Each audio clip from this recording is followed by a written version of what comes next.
El 14 de abril de 1972 es recordado como uno de los días más sangrientos de la historia reciente de nuestro país. El Movimiento de Liberación Nacional Tupamaros realizó por la mañana una serie de asesinatos contra personas acusadas de pertenecer al Escuadrón de la Muerte, también llamado Casa Tupamaros. Por la tarde, las fuerzas conjuntas reaccionaron con 2 operativos en Malvín, uno de ellos en la calle Pérez Gomar, 4392, y la segunda en la calle Amazonas, 1440. Este último era el hogar familiar de Luis Nelson Martirena Fabregat e Ivette Rina Jiménez, quienes fueron asesinados en el marco de un operativo de persecución y captura de integrantes del MLN. Horas más tarde fueron detenidos Eleuterio Fernández Huidobro y David Cámpora. En este operativo participó el Departamento número 5 de la Dirección Nacional de Información e Inteligencia, a mando del comisario Hugo Campos Hermida y un contingente de 40 soldados del Batallón de Infantería número 1. Al otro día, la Asamblea General votó el estado de guerra interno en el Uruguay, suspendiendo las garantías individuales. El sociólogo e investigador uruguayo Esteban Perroni accedió a unos audios que explican lo que ocurrió ese 14 de abril. Sí, mataron a Costa Aymara. ¿Lo mataron? Y a un teniente de navío, me quiero morir de nervios. Pero mira vos. Qué horrible. Yo a ver si te averiguas, si escuchás a radio los nombres, avísame. Y bueno, Chao. oíme. Vamos a aprovechar el lado bueno del coronavirus. ¿Cuál es el lado bueno del coronavirus? ¿Cuál es? Que hoy no tenemos el festejo tradicional en la Plaza del Ejército y no tenemos esa pólvora cruzada que sale de todos lados, porque vos, porque el otro, porque pin, porque pan. Con este clima a esta hora capaz que me estaba esperando gente a la salida, así que menos mal estamos todos adentro, tranquilos. Yo le voy a explicar. Después de los acontecimientos, en agosto de 1975, y vean cómo esto le puede ser familiar al oído, Juan María Bordaberry decreta el 14 de abril el Día de los Caídos en la lucha contra la sedición. Y al iniciarse la apertura democrática, Julio María Sanguinetti, desde 1985, vea qué interesante, le cambia el nombre en el decreto 127 de 1985. Día de los Caídos en la lucha por la defensa de las instituciones democráticas. Este es un problema que tiene el actual gobierno. Y es increíble el Uruguay, ¿no? Tiene esas peculiaridades como que, escuchen, seguimos con un Cerro Chato, seguimos con presos en libertad y seguimos con un estadio charrúa en el Parque Rivera. Ustedes dirán, ¿y esto a qué viene? Una pregunta que me parece interesante para reflexionar de aquí para adelante, y es un problema que se lo dejamos servido al nuevo gobierno para el año que viene. ¿Cuál de los 12 fallecidos el 14 de abril de 1972, usted en su casa, no me lo va a decir a mí, usted en su casa diría que fue un luchador por la defensa de las instituciones democráticas? Y esa es la pregunta de arranque de esta columna hoy compartida, ¿verdad? Decíamos, cualquiera tiene la libertad de decir, yo tal día, ejemplo, quiero ir a la Plaza de la Bandera a festejar el Día de los Caídos en defensa de las instituciones democráticas. Ya ni el gobierno anterior desoficializó la fecha, ¿verdad?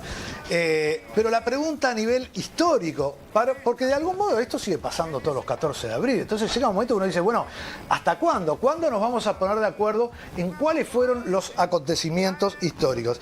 Y la pregunta, hicimos ese stay para ganar tiempo en el planteo general de los acontecimientos, sigue siendo la misma.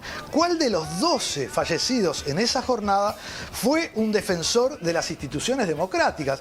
Para que ese sea el nombre que, como ustedes escuchaban, lo tiene desde 1985, Día de los Caídos en la lucha a la defensa de las instituciones democráticas, a partir de la primera presidencia de Julio María Sanguinetti.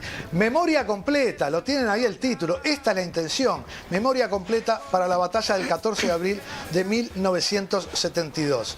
Breve raconto de los acontecimientos para ir conversando aquí en el panel. 12 muertos.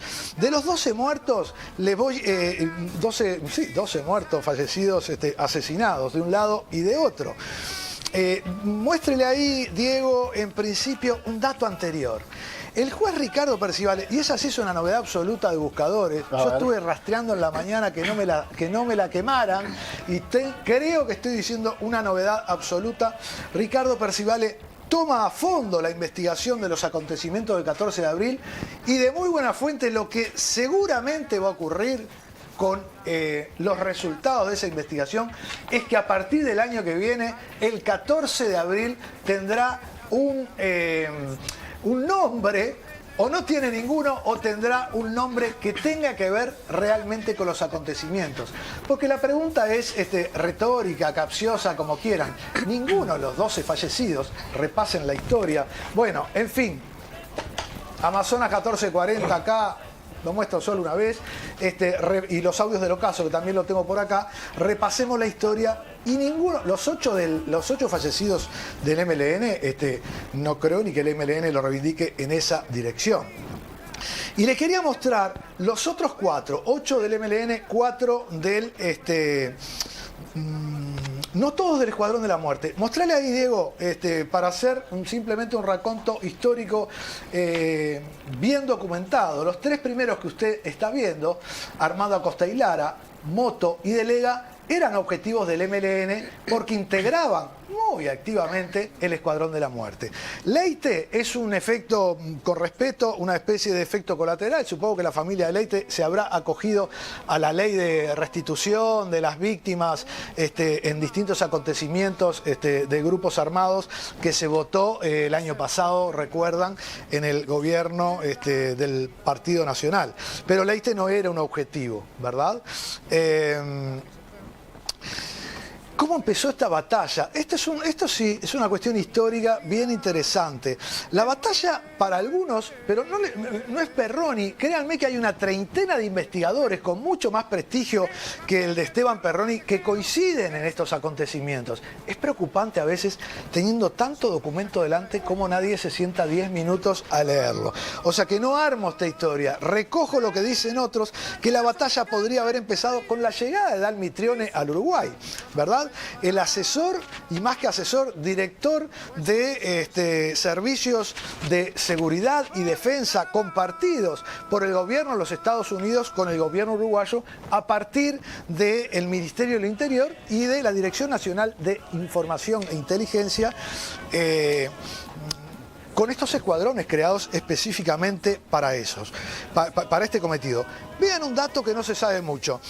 En esta foto, en esta imagen que vamos a ver a continuación, esto está como más perdido aún en la historia, son todos militantes del MLN que a un año del asesinato de Dalmitrione a cargo del MLN,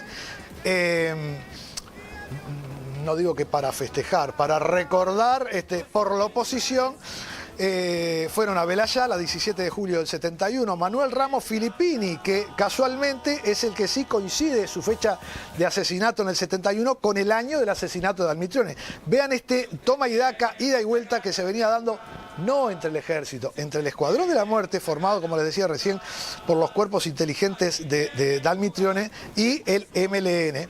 Tupamaros. Héctor Castañeto, 17 de agosto del 71, Ibero Gutiérrez, 28 de febrero del 72. 5 días después de haber sido detenido el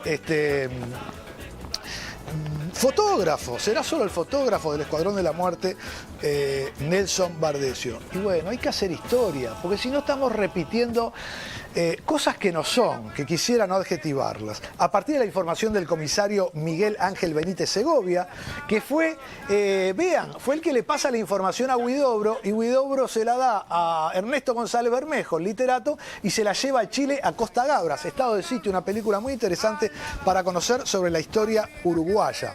A partir de esa información, más la que agregó el policía cubano Manolo Evia, se produce, con esa información el MLN genera el secuestro de Nelson Bardesio el 24 de febrero del año 72. Muéstrele ahí la foto de Nelson Bardesio para que la gente sepa de qué estamos hablando. Ahí ya detenido, luego de ser capturado en Buenos Aires el 23 de julio del 2008 y procesado sobre fines del 2008 acá en Uruguay. Nelson Bardesio, para algún, como decía, ¿se acuerdan de aquella proclama? Para algún sordo que no quiera ir, confirmó la existencia, el financiamiento, la logística, los operativos organizados por Dalmitrione a partir de los acuerdos secretos de ayuda y formación de cuadros del sistema de seguridad de Estados Unidos a través de su embajada. ¿Esto es verdadero o es falso? Porque esa es la clave. Porque si todos los juicios son mentiras, si todos los testigos son de papel, como dijo de algún modo Lucía Topolansky, bueno, entonces yo los entiendo. Vean, Esto lo confirmó, muéstrele ahí, por favor, Diego, las imágenes de las actas de Bardesio. Para los que están más empapados en el tema, las famosas actas de Bardesio, estamos ni más ni menos que mostrando, venga acá si quiere, venga acá, estamos mostrando lo que está publicado desde hace 3 años en los audios del ocaso. Bueno, valga el juego de palabras, no hay peor sordo que el que no quiera oír. En esas actas confirmó todo lo que les decíamos recién y permitió la captura de Miguel Sofía. Hay muy pocos sobrevivientes. Yo registro, me puedo equivocar, registro 3 sobrevivientes de un lado y del otro de lo que fue la batalla del 14 de abril. Uno, Miguel Sofía, preso en Domingo Arena. Muéstrele también, porque es una cara no muy reconocida. Ahí lo tenemos. Miguel Sofía, detenido el martes 8 de enero del 2009 en pleno barrio Positos. Bueno, sería incompleta la reseña. Miguel Sofía, integrante de la Juventud Uruguaya de Pie, joven de confianza de Armando Costa y Lara, y era el nexo entre la JUP y el Partido Colorado, ni más ni menos.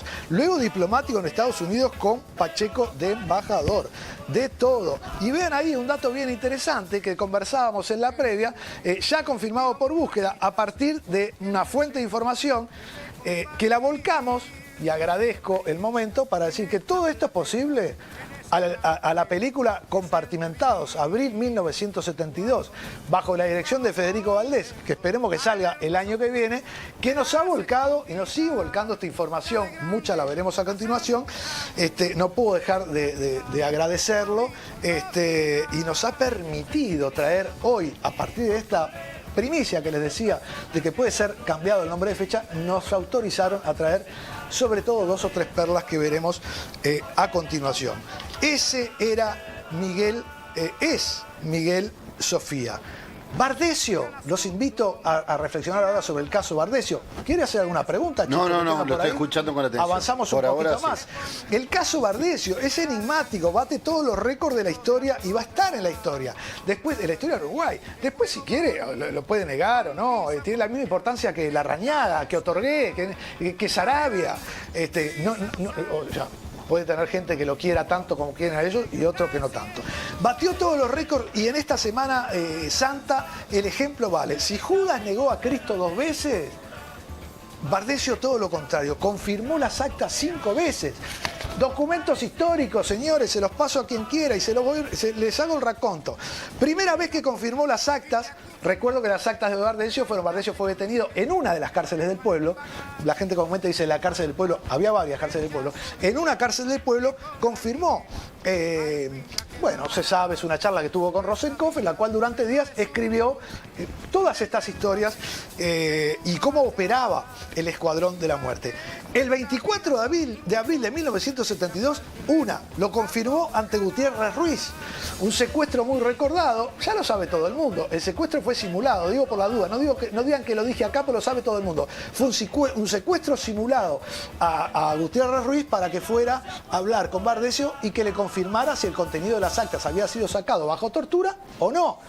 Y Bardesio dijo que no, que fue una charla hasta amena, señores. Les cuento otra chiquitita, a Bambino que lo sigue. ¿Sabe quién grabó? ¿Quién es el que grabó las actas de Bardesio y las repartió entre todos los senadores en la época y al mundo? 2 palabras, ya, Bambi. No sé. Amodio Pérez. Amodio Pérez participó también de ese operativo para que vean cómo eran los vínculos. Vaya si a Gutiérrez Ruiz le valió la desconfianza esta reunión sí, de su partido en cuanto a cuál era el nivel de diálogo que tenía Gutiérrez Ruiz con el MLN Tupamaros. Aprovecho y digo, no me gusta hacer periodismo de periodismo, nada por el estilo, pero entre todos nos conocemos y nos pasamos información. Pongo en duda, me invitan, voy. Pongo en duda un audio que circuló de TV Ciudad que lo soltó un periodista del País como si fuera la voz de Bardesio. No digo leyendo las actas. No digo que no sea, lo pongo en duda, porque circulan en Uruguay muchos libros, muchos testimonios que a veces graciosamente se dice, no, es ficción y se parece a la realidad. No, en este terreno tenemos que trabajar con documentos. Lo pongo en duda, lo comento en otro momento. Segunda vez a los Judas, pero todo lo contrario. Segunda vez ante Ramón Trabal, el 16 de marzo de 1972. Historia pura, señores. Acta labrada número 5001/35, Dirección Nacional de de Información e Inteligencia del Ministerio de Defensa, tras ser, comillas, liberado del colegio seminario, lo entregan, Gravina y Sanguinetti se lo entregan a Trabal, segunda vez que lo confirma. Todas las actas, léalas, entérese. Tercera vez en 2008 cuando fue procesado, después detenido, en un juicio en plena democracia. No me vengan, los juicios, no, entérese. Juicios con absolutamente todas las garantías, lo vuelve a confirmar. La cuarta vez, y se viene una bombita, la cuarta vez, pericia psicológica del 20 de octubre del 2017. Muéstrele ahí la pericia. Y se hizo una pericia psicológica, ahí están los documentos, las pruebas, para ver si se le daba la libertad anticipada a Bardesio, que gozó tempranamente, Bardesio gozó de prisión domiciliaria.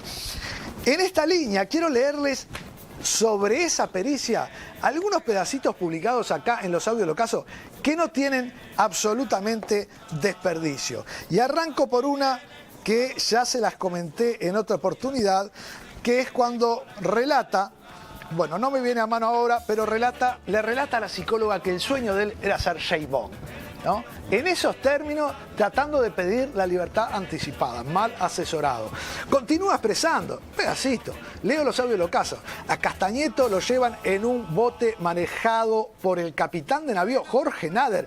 ¿Qué personaje, Jorge Nader? Dice, que fue el que estuvo al frente. No confundir con Jorge Nasser. No. Jorge Nader, no tienen Nader que ver. Mira, ahí le tiro un chico. Jorge Nader, diciendo que lo iban a alcanzar al vapor de la carrera, lo atan con una cadena y le pegaron 3 tiros y lo tiraron al agua. ¿Y usted qué piensa?, le dice a la psicóloga. No pienso nada, luché contra el gobierno actual, nunca me perdonaron. Las respuestas empezaban a patinar por todos lados. Hay gente que no se merecía estar presa, dice, aludiendo a militares. Yo no tuve acción, y suma una seguidilla de excusas para hechos que, no los aburro en este momento, estaban ahí absolutamente confirmados. Si no le gusta...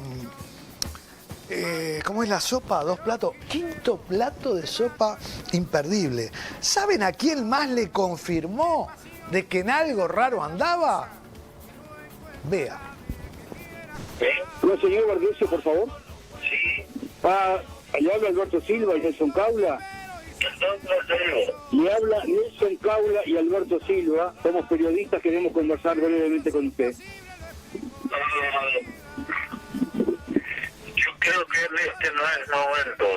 Es una cosa muy breve. Le pediría nos permita conversar brevemente con usted, Bardesio. Usted es parte de un hecho político, Bardesio. Usted es parte de un hecho político. Usted está acá en prisión domiciliaria y está acusado nada menos ni nada más que de dar muerte a un joven de 19 años. Ajá. Sí, estoy acusado por eso, pero no es acierto.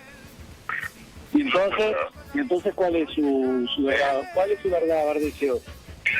¿Cuál es su verdad? ¿Cuál es? ¿Por qué no es cierto? Yo era, en ese momento, era chofer y era fotógrafo. En ese momento. Lo único que hice fue llevar a mi superior a una casa de Carrasco y dejarlo ahí. Yo me fui y lo fui a buscar como a las 10 y pico de la noche. Eso fue mi única intervención en todo ese acontecimiento. Ahora, por supuesto que hay un... Yo no debería decir esto porque aún no estoy preparado para decirlo. No estoy pronto. Es sencillamente una venganza, nada más. Ahí sí tiene la voz de Bardesio, ¿verdad? Inequívoca el documento. Después supongo que varias menciones Alberto complementará. Pero ¿Sabes cómo consiguió este material que yo no lo tengo? Pero después me lo cuento. Bueno, pero nosotros investigamos. Está muy bien. Dudamos de que la voz de Bardesio era la que salió en TV Ciudad, fuimos a buscar el documento. Casualmente el Involucra y Buscadores tiene tanta suerte que hoy nos tiene acá compartiendo primicias absolutas quiero una copia de en este el campo de la material, investigación. Que fue la va a tener, la única nota este delincuente. la va a tener. Es la única nota que aparte, ya que permita que lo cuente brevemente, yo estaba transmitiendo en 44 Panamericana, en la avenida Garibaldi, cuando me enteré de la dirección de este delincuente, el día anterior anuncié que iba a ir hasta la casa y anuncié la hora en que iba a ir.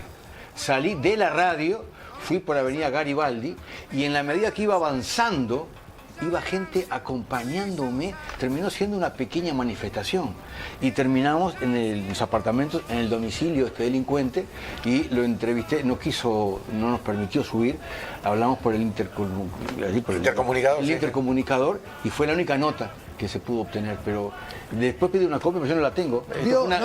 Una nota en vivo realizada en la radio. No son los únicos audios de un lado y de otro, pero hay que investigar seriamente los temas. Lo que ha ocurrido acá en el estudio, bueno, mucho que hace años que estamos, no había pasado realmente nunca. Lo vio en Buscadores. Sigo un segundito. Pedro Fleitas, Oscar de Lega, Jorge Nader, después les cuento, Miguel Sofía participan, lo cuenta Bardesio. Después cada uno lo adjetiva como quiere, pero no miran que hubo un juicio mal hecho en ese caso. Responsable del secuestro y asesinato de Héctor Castañeto, desaparecido hasta el día de hoy, aunque en Tacuarembó hay alguna información que se las traigo otro día con relación a los restos, porque si no se va a armar un lío bárbaro. Usted decía este delincuente, entonces yo me pregunto, ¿no? Si Miguel Sofía hubiese sido asesinado y no, como les dije, era un secuestro, 11:15 de la mañana del 14 de abril de 1972. Si estuviera vivo y libre, o si lo hubieran asesinado a Nelson Bardesio, ¿sería parte del elenco que hoy deberíamos recordar en este 14 de abril que el propio Partido Nacional del gobierno anterior dio un paso al costado y dijo, no, esto me huele a que hay documentos que no están siendo claros? O sea, ellos también serían parte. Por eso recuerdo la pregunta para los sordos. Estos son los defensores de las instituciones democráticas que el Uruguay con orgullo todos los 14 de abril quiere reivindicar. Me freno, mejor me freno. Les cuento un poquito más cómo operaba este Escuadrón de la Muerte que cuando decimos memoria completa, la batalla del 14 de abril de 1972, evidentemente a algunos les fue mejor que otros. Yo no sé si eso es victoria, derrota, se los dejo a los analistas políticos, pero evidentemente a algunos les fue mejor que a otros. ¿Qué es lo que vamos a ver a continuación? Dos documentos, como siempre les digo, tratando de poner un poco de frescura a la tarde. Saquen a los niños del televisor, ahora sáquenlo porque realmente da vergüenza ajena lo que vamos a ver, en todo sentido, ya van a ver. Vamos a ver a continuación uno de los 21 audios que están en el libro Los audios del ocaso, pero uno que es clave porque ha permitido generar más información precisamente sobre las conexiones de las escuchas y de los acontecimientos entre Amazonas 1440 y Pérez Gomar 4392. Siempre se dice de este modo y me equivoqué. ¿Por qué? Porque estrictamente fue 1:15 el de Pérez Gomar y es sobre las 14:05 el de Amazonas 1440. O sea que ocurrido, les pongo en contexto, ahora sí, veo que siempre dice Perroni oculta todo. No, les aclaro para que le presten atención. Ocurridos los acontecimientos de Pérez Gomar 4392, hay una conexión telefónica, también ya habían ocurrido los de Amazonas 1440, donde fue asesinado el matrimonio Martirena, como veíamos en la presentación, y entonces hay una consulta, hay una especie de consulta de los que están en Pérez Gomar 4392, bajo la dirección de Jorge Nader.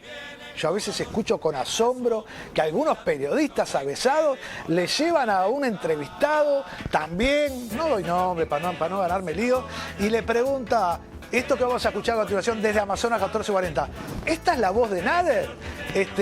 No, Nader estaba en Pérez Gomar 4392. También he leído un libro en el cual se cita, y tenemos el testimonio de Nader como que fuera el testimonio de un patriota que ya verán. Por lo menos a la justicia le queda algunas dudas, los documentos históricos son clarísimos. Vean la conversación que se da y la vuelvo a explicar. Algo así como las 3 de la tarde del 14 de abril de 1972. Comunicación telefónica entre Amazonas 1440 Campos Hermida al teléfono. Ya habían habido unos cuantos muertos a esa hora. A esa, gracias, gracias, Bambino. A esa hora teníamos 4 fallecidos, 3 integrantes del Escuadrón de la Muerte, que lo vimos recién, Leites, efecto colateral, y teníamos fallecidos del MLN, ya teníamos a la pareja Martirena, recientemente fallecido al escuchar este audio, y en la mañana Jorge Gropp y Norma Pagliano, integrantes del MLN, que fueron a secuestrar a Sofía, falló el operativo y fueron en la calle, se tirotearon, abatidos. Exactamente. No sé si me salteó alguno. No, muy bien, esos. Porque la pregunta es, muy largo el contexto, Susana. No, perfecto. La pregunta es, ¿y los 4 de Pérez Gomar? Los 4 de Pérez Gomar en ese momento, ¿estaban fallecidos? Vea, muéstrele.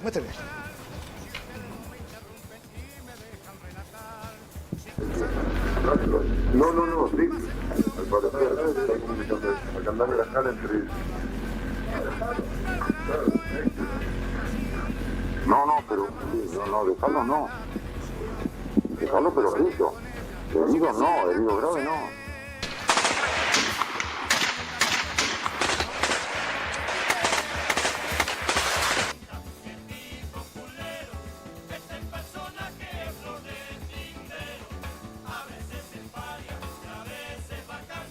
Heridos graves no, o sea que hasta ese momento estaban... Los quería muertos, los quería fritos, exactamente. Este documento, junto a este otro que realmente es desgarrador, si usted se anima a leerlo, Checho, cuando lo pongamos en pantalla, es el que confirma que realmente estaban fritos.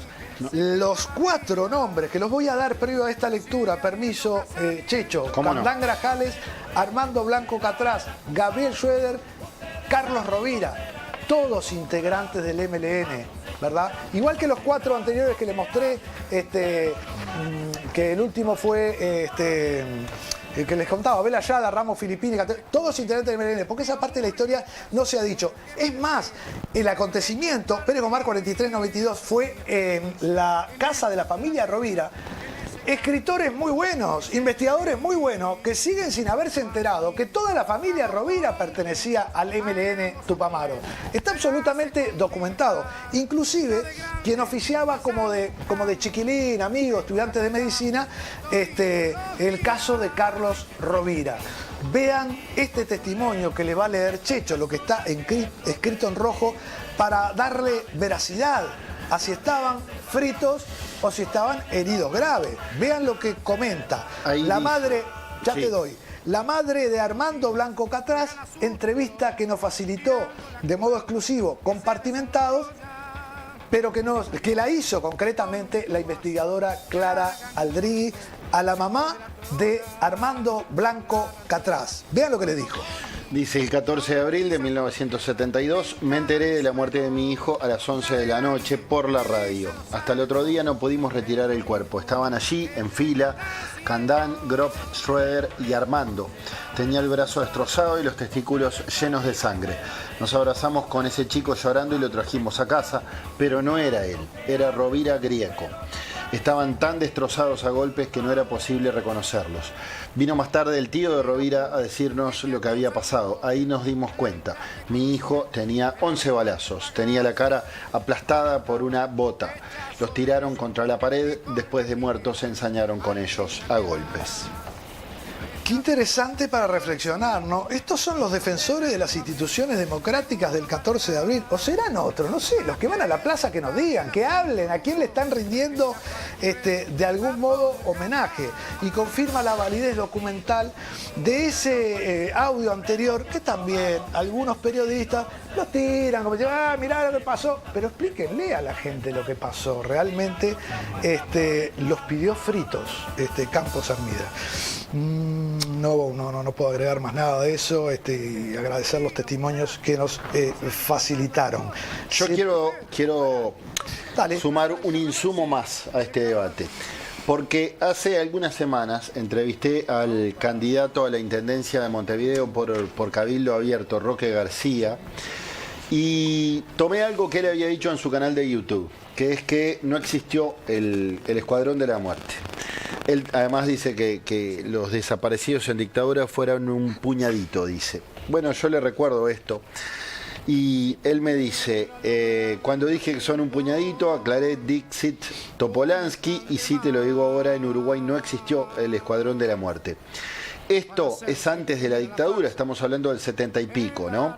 Hay 4 personas que desaparecen mucho antes de la dictadura. 2 no aparecen nunca y 2 aparecen con carteles que dicen bala por bala, muerte por muerte. Otro cartel decía, vos también pediste perdón. Los cuerpos aparecieron con esos carteles.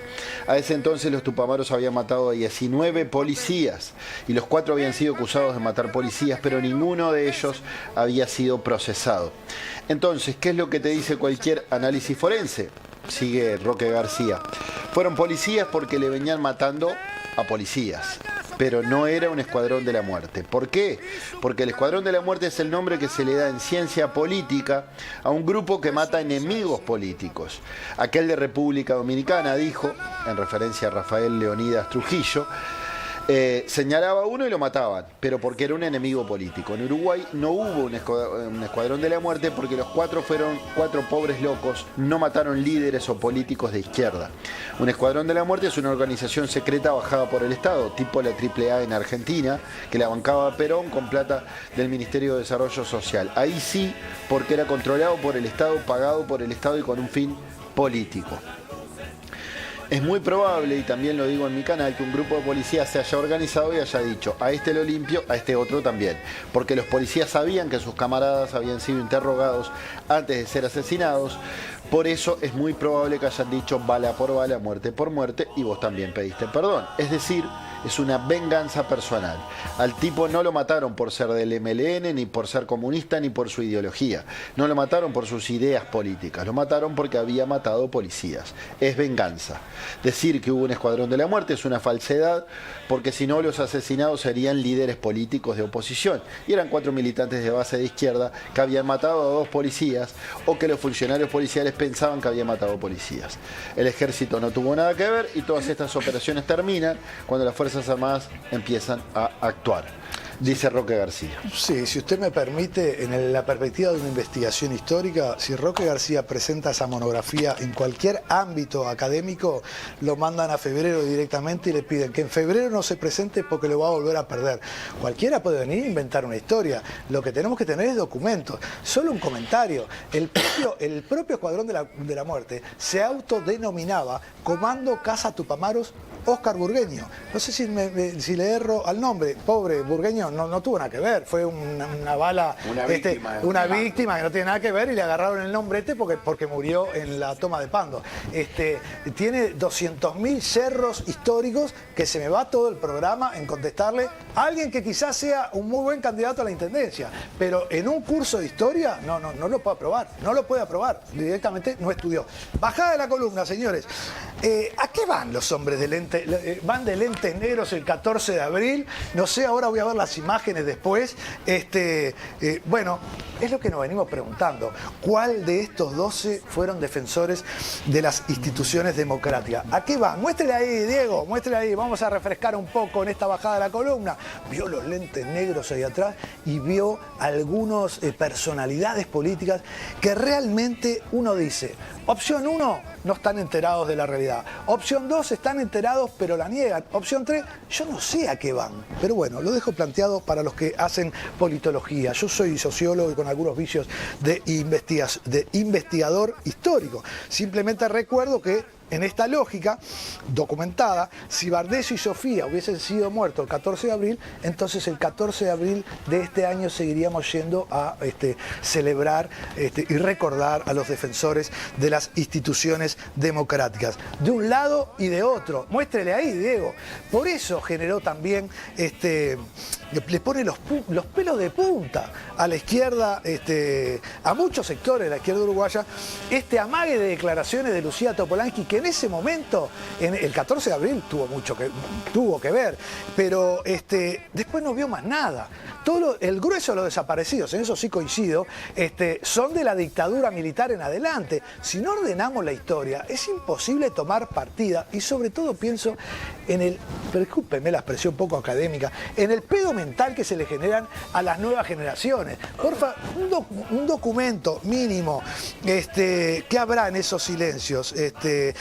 Y sí lo que hay en el planteo, y prometo que estoy terminando, sí lo que hay en el planteo permanente, no solo de Lucía Topolaki, es la idea de que hubo combatientes. Y es gracioso cómo lo toman de un lado y lo toman del otro, los que se dicen que fueron los combatientes. Pero estrictamente, en esta batalla, memoria completa, la batalla del 14 de abril de 1972, si hubo combatientes, está absolutamente documentado. Fue gente del MLN y gente del Escuadrón de la Muerte. El ejército no tuvo absolutamente nada que ver. A tal punto, muéstrele ahí, Diego, por favor, esto es de hace unos 2-3 años, con Fregosi como comandante en jefe del ejército, ahora, ojo la fecha, esto es un 18 de mayo, que se recuerda de 1972, cuando el consenso absoluto que hay es de que los 4 soldados que murieron estaban tomando mate. Eso es verdad. A pesar de que alguna gente del MLN dijo en su momento que la foto fue trucada, ya sabemos todos de que estaban tomando mate, que no eran combatientes, pero en lo más mínimo. Y aclaran la próxima, Fregosi. Entonces vamos actualizando el tema. A ver, lo leo por ahí, los 4 soldados no fueron los únicos homenajeados, porque resulta que, esto es análisis mío, ironía mía, digo, claro, como no hubo combatientes los están buscando. Y dicen, no, aparte tenemos para recordar al combatiente Artigas Álvarez, que no estaba en combate, fue asesinado, tocaron timbre en la casa y fue acribillado por un... ya medio escindido, un escuadrón del MLN, la persona públicamente lo ha reconocido, pero lo que más, la verdad, si no fuera trágico, sería cómico, es que esas Fuerzas Armadas, el comandante en jefe de esas Fuerzas Armadas era Luis Lacalle Pou, perdón, porque es la figura máxima, reivindica que hay y que tienen una especie de Manolito, como decía aquel, para Ramón Trabal. Ramón Trabal entra en la lista de los posibles combatientes. Qué manera más insólita de deformar la historia, cuando todo el MLN y todo el mundo político, toda la casta política, saben que a Ramón Trabal no lo asesinó el MLN. Entonces, los niveles de confusiones son tan grandes que, y juro que me bajo, muéstrele ahí, Diego, me sumo, voy con la calle Herrera que llamó a hacer un revisionismo, pero ¿cómo que no? Hay que revisar el pasado reciente, tiene razón el expresidente. ¿No ven que se siguen diciendo barbaridades de una magnitud históricamente y documentalmente insostenible? Se escribe sesgado hasta un lugar y se santifican personajes, pero sí se santifican. Totalmente de acuerdo, se santifican los supuestos caídos en defensa. Claro, hay que verlo exactamente, definitivamente en una perspectiva histórica. Perdone el apasionamiento, por eso no quiero, yo lo que veo son los documentos. Capaz que tiro. Ahora sí, me hago mandar mensajes gratuitamente, ¿quiere? Capaz que Luis Alberto Lacalle Herrera lo que va a contar en un próximo libro es que él estuvo detenido 48 horas en la cárcel del pueblo, una vez que la cárcel del pueblo le fue usurpada al MLN Tupamaro. Pero no estuvo ni por sedicioso ni por nada. Dice la mala lengua que estuvo ahí porque le estaban revisando los propios militares sus negocios económicos.